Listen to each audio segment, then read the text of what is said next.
Hi guys, welcome back to Pavi's vlog. ഇന്ന് ഞങ്ങൾ കൊയിലാണ്ടിയിൽ നിന്ന് ഷൂട്ടുള്ളതിന് അങ്ങനെ ഞങ്ങൾ നേരെ കൊയിലാണ്ടിക്ക് ഇട്ട് ബസ്സൊക്കെ ഇറങ്ങി കഴിഞ്ഞ് ഒരു ചായപ്പീടിയ കയറി ചായ എല്ലാം കുടിച്ചു. കാരണം ഫുഡാണല്ലോ നമ്മളെ മെയിൻ. അങ്ങനെ നേരെ ഷൂട്ടിംഗ് സ്ഥലത്തേക്ക് പോയി.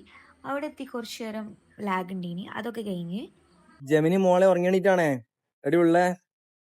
ഉണർന്നു എന്താ അത്രയും സന്തോഷത്തിൽ വിളിക്കുന്നത്? എല്ലാവരുടെ കൂട്ടത്തിലും കാണും ചിലപ്പോൾ ഇതുപോലെ ജമനീനോട് വർത്താനം പറഞ്ഞ് സന്തോഷം കണ്ടെത്തുന്ന ആൾക്കാർ. നിങ്ങളുടെ കൂട്ടത്തിൽ അങ്ങനെ ആരെങ്കിലും ഉണ്ടെങ്കിൽ ജസ്റ്റ് ഒന്ന് കമന്റ് ചെയ്യുക. അങ്ങനെ ഞങ്ങൾ ഷൂട്ടൊക്കെ സ്റ്റാർട്ട് ചെയ്ത് കുറച്ച് സമയം കഴിഞ്ഞാൽ ആ പരിപാടിയെല്ലാം കഴിഞ്ഞ് ഞങ്ങൾ കൊയിലാണ്ടി സ്പെഷ്യൽ ഇളനീർ ഷേക്ക് കുടിക്കാൻ വേണ്ടി പോയി. നല്ല ടേസ്റ്റ് ഉണ്ടായിരുന്നു സത്യം പറഞ്ഞാൽ. എന്തായാലും ഒരു മസ്റ്റ് ട്രൈ ഐറ്റം ആണ്. ഇതിലൂടെ പോകുന്നുണ്ടെങ്കിൽ എന്തായാലും ട്രൈ ചെയ്ത് നോക്കുക. അങ്ങനെ അവിടുത്തെ എല്ലാ പരിപാടിയും കഴിഞ്ഞ് ഞങ്ങൾ നേരെ കോഴിക്കോടേക്ക് റിട്ടേൺ ചെയ്ത് കോഴിക്കോട് എത്തിയപ്പോൾ അത്യാവശ്യത്തിന് വൈകുന്നേരം ആയിട്ടുണ്ടായിരുന്നു.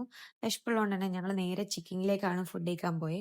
അവിടെ പോയി ഫുഡൊക്കെ കഴിച്ച് ഒരു 6:45 ആയപ്പോൾ ഞങ്ങൾ കുറച്ചു നേരം ബീച്ചിൽ പോയി നിന്ന്. അപ്പോൾ ഇന്ന് ഇത്രയേ ഉള്ളൂ. അടുത്ത വീഡിയോ കാണുന്നവരേക്കും ബായ്.